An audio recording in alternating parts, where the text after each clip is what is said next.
Hi there, Enigma again. What I wanted to do this time is somebody had a request where I was to basically create a tutorial discussing how to create a combi. And in a lot of these cases where I'm creating programs, which is great for individual sounds, but what if you wanted to have a combi that would encompass an entire sound, like if you were to play something live, for example? Well, I have a couple of examples of combis that I've created in the past, and I wanted to show you what my thought process was while making them. And I might actually go through at some point in the future and actually create a combi from scratch. This is more of a review just to show you some ideas and techniques that you can use when building your own. And, I might be able to actually create one in the future just, for reference purposes. So I have a few things that I wanted to talk about. First thing was actually patch changes or combi changes. The way I approach it is the exact same way that Jordan Rudess approaches it, where you actually put a set list and you have all of your songs in order. So for example, I might be playing this sound, and then once you've played that sound, you want to switch to another one. Well, instead of pressing this and taking your hands off the keyboard, what you can do is you can actually go into Global, and under Global, under Controllers, like Controllers and Scales, and under Controllers, up here, you can assign your foot switch. So you have your damper, your switch, and your pedal. In this case, those are your three. So you've got your damper, which will always be damper. You have your foot switch, which is the second port, and then your pedal, which is the third port. Well, the second pedal, by default, is actually set to be your soft pedal. So when you play a piano, it plays the soft pedal if you were to depress it. I've changed that to program up, and you can actually think of that as data increment or incrementing, like using the data wheel and incrementing up or down. So I'm going to write this as a global setting. And now what happens is when I go to set list mode, let's say, and I press my second pedal. So let me actually show you what that looks like. So I've got a pedal here. This is my, my boss pedal. Watch what happens when I press it. You'll notice it actually increments forward. Now it doesn't just do this in setlist mode, it does this in combi mode, it does this in program mode. So as you press this pedal, you can use that as a means to scroll through your patches. And again, this is great in setlist mode. You could be playing a song, change sounds, and then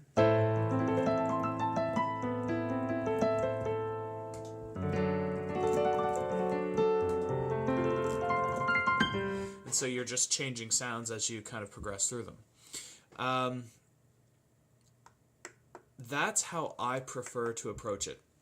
And the reason I approach it that way is just because in setlist mode you can see what's coming up next.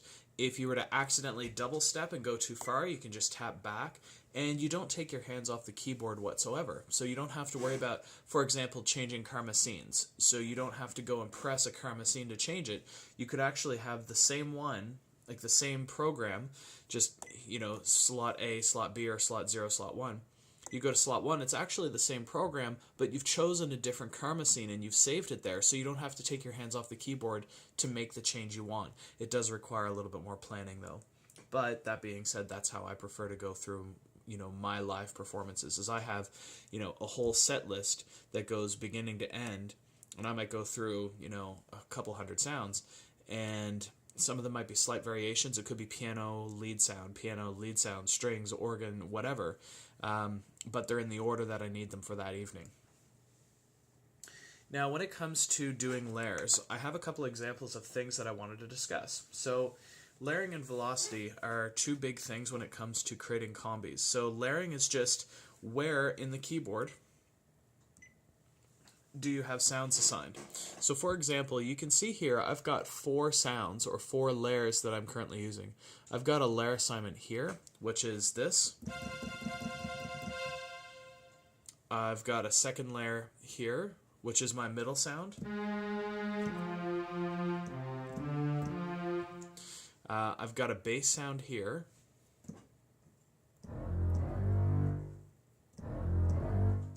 And what's hard to see is just past that red line, there's a little tiny one here. I've got it assigned to a single key, and I'll show you what that looks like, but it's basically this note double triggers. So it's triggering the bass note just up here. And there's a specific reason that I've done that, and I'll explain in a minute. So this is one of the examples that I wanted to show you. So this castle open, I'm actually going to leave it here so you can see what I'm physically playing.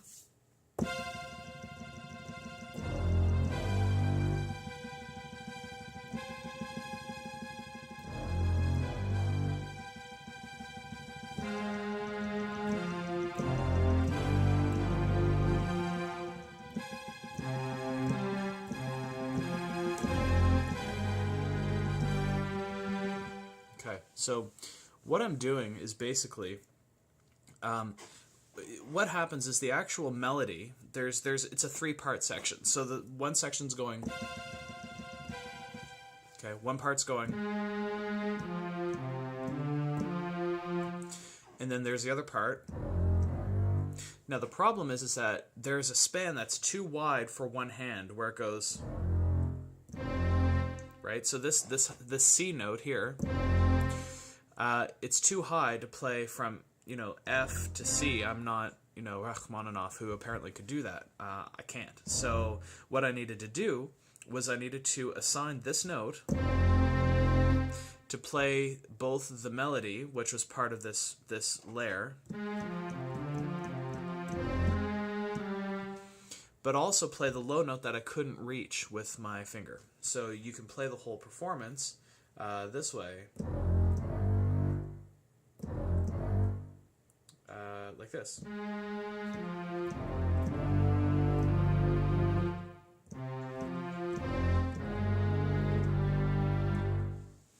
Okay, it might actually be easier for me to show you this,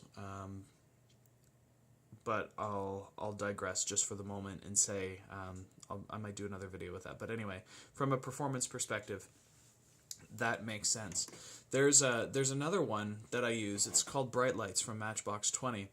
And this particular song, the introduction is mostly piano, but there is organ in the background, and what I wanted to do was get both organ and keyboard at the same time.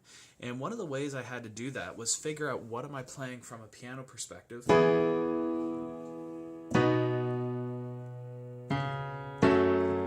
Okay, so I figured out, okay, what am I playing, what chords am I playing, what notes am I hitting, and then I figured out, well, what is the organ playing, and let me show you kind of how I have this one set up.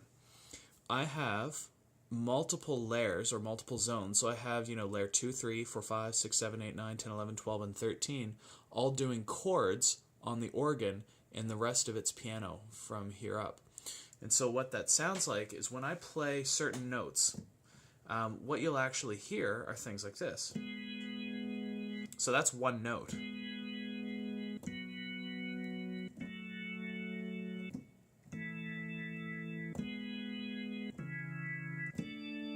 Right? So you can hear, as I play one note, it's actually playing chords. Now, the advantage of doing it this way is when I play the whole chord like this,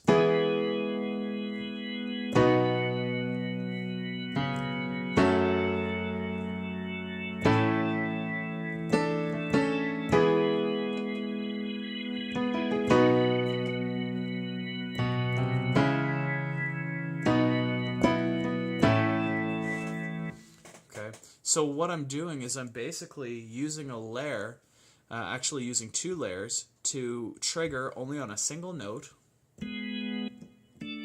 So you'll notice, like, if I hit this E, this key isn't assigned anything.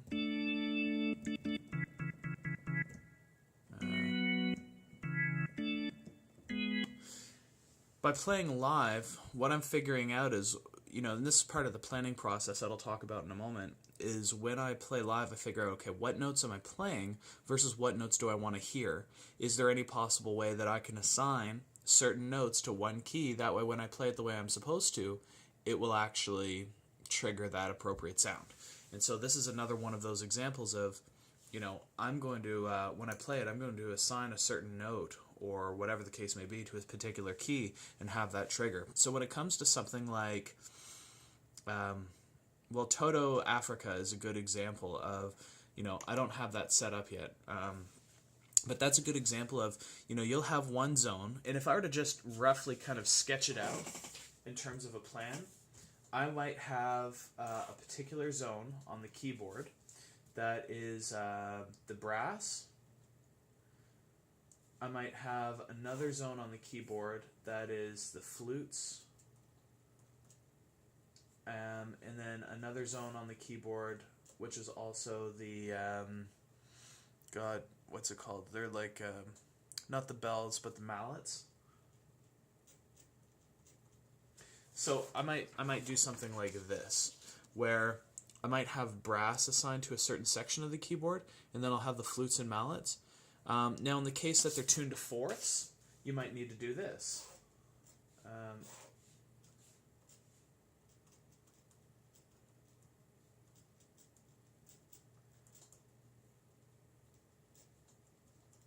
So it might look like this. So you might have flutes and mallets, and that's your octave, and then you have your flutes and mallets up a perfect fourth. That way, when you play it, you actually get that perfect fourth sound as well.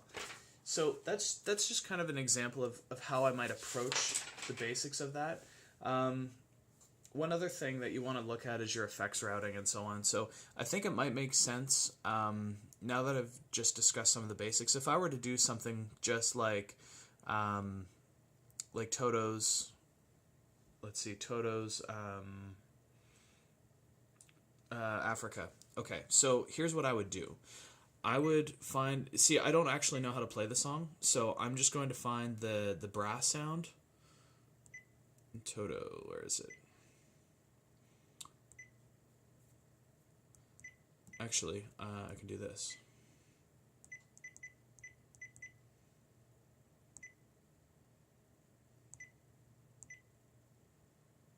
No, can't find it, so I'll try Toto.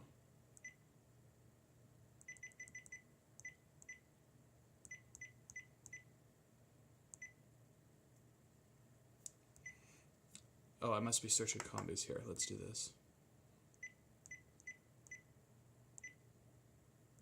Oh, alright. Well, I know it's in here.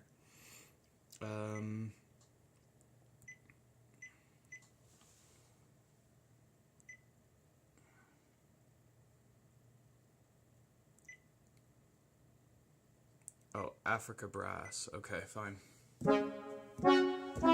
Okay, so 072, A072. So I might go, there. So I've got my Africa Brass. Now what I might do is I might say, okay, well I only want this to be specific to a certain range.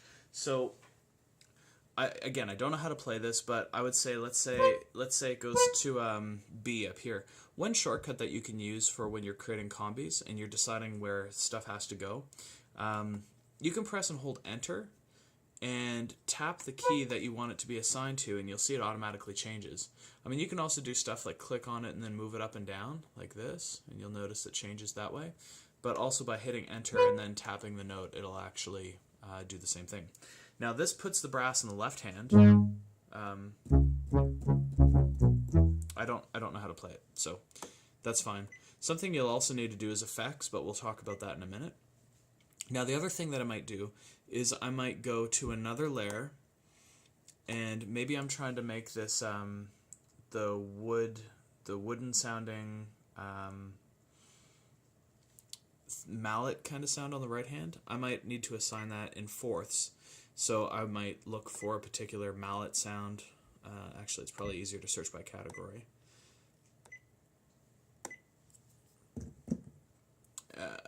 Even if we choose a sound, I need to enable this layer too. So there is that.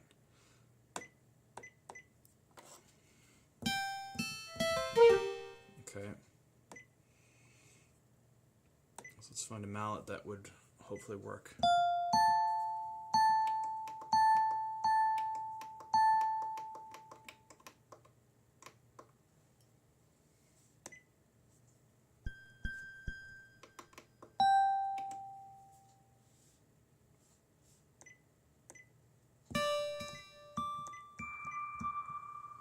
Let's try this.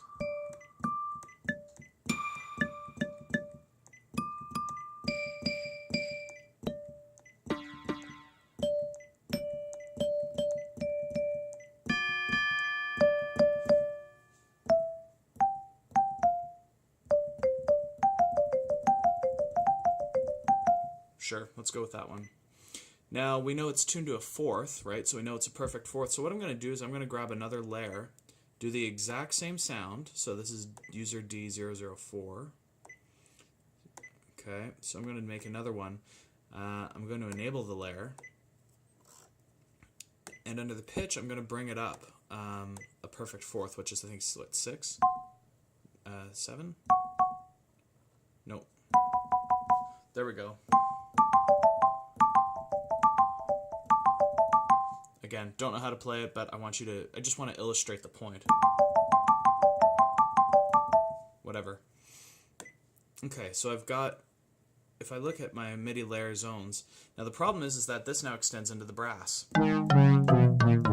which is not necessarily something you want. So let's go from here. So we're going to choose the lowest note. There we go.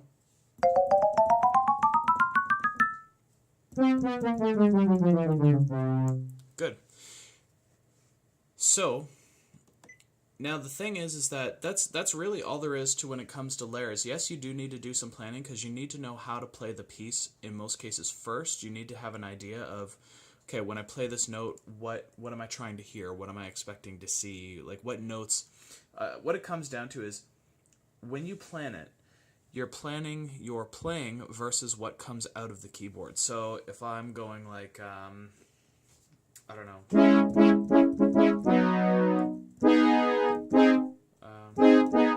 Yeah.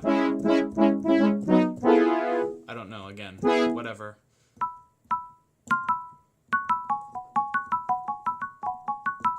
It all comes down to what are you playing versus what you want to hear. And so let's say you have a lead sound of some kind. Well, this might be your initial sound for the opening, right? But then you need to change to a lead sound. I would create a whole new combi that has all of the pieces or parts that I need. So when I kick the foot pedal, it brings me to the next sound, and then I can use my lead sound or whatever there. I do this a lot in like when I'm covering Dream Theater songs, for example, where I'll put all of my sounds again in order, and there might be only a very, very small change, but it's relevant to how I play that part.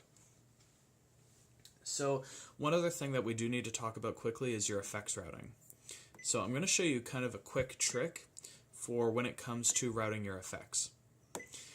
I've got two sets of sounds. So I've got my Africa Brass A072 and my Marimba D004, and that's user D004.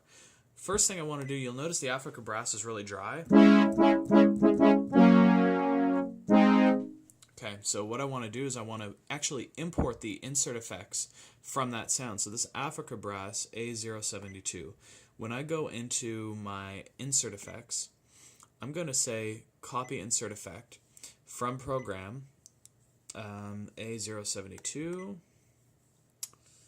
Here's my Africa Brass. And I'm going to bring in all of the insert effects that are used, and I'm going to put them on insert effects 1, and it'll put them in order. So you'll notice I have a whole bunch of effects that just came in. Now the next thing is I need to take this first layer and assign it. So you'll notice I'm only using 3 of these sounds. When I go to my insert effects, you'll notice that there's 2 kind of sets here. I'm actually going to turn these 3 off because they're not actually being used. And when I turn them off, I actually have to say no effect. Otherwise, the effects they're just turned off, but they'll still use resources. So you need to make sure that you actually set it to no effect. And this is also true if you're trying to import sounds as well. So I've got my imported sound for the Africa Brass. Okay,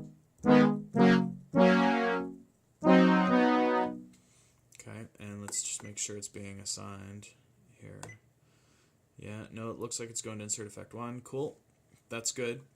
Next thing is these mallets.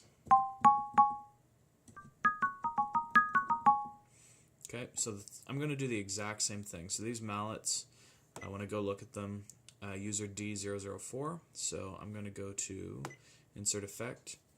I'm going to say copy, and I'm going to go to user D004. And I'm going to say bring in all of the insert effects that are used into insert effect 4.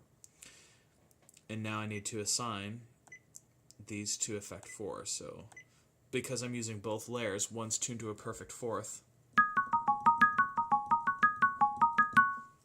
right? Oh, that's 5, not 4. There we go. Okay, there we go. And so now that I've kind of assigned my insert effects, and after that, I mean, if you wanted to add reverb and that kind of thing, you can go to your master effects or your total effects and kind of assign them that way too, should you choose to do so. And I mean, other things you can do, like you can assign panning. So you might have one panned left, like hard left. You might have one panned hard right. That way, when you listen, you can hear the sounds on both left and right channels. So I mean, that could be something that you want to do. And you can start getting really complicated. Like you can start assigning things like karma.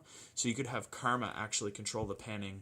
So it's like panning while you're playing. And there's a lot of really interesting things that you can do. But once you've saved this combi, here, let's do this. I'm going to write it and just call it Africa. Oops. There. So what you might do is you might have this initial combi set up. So you've got your Africa sound. Whatever.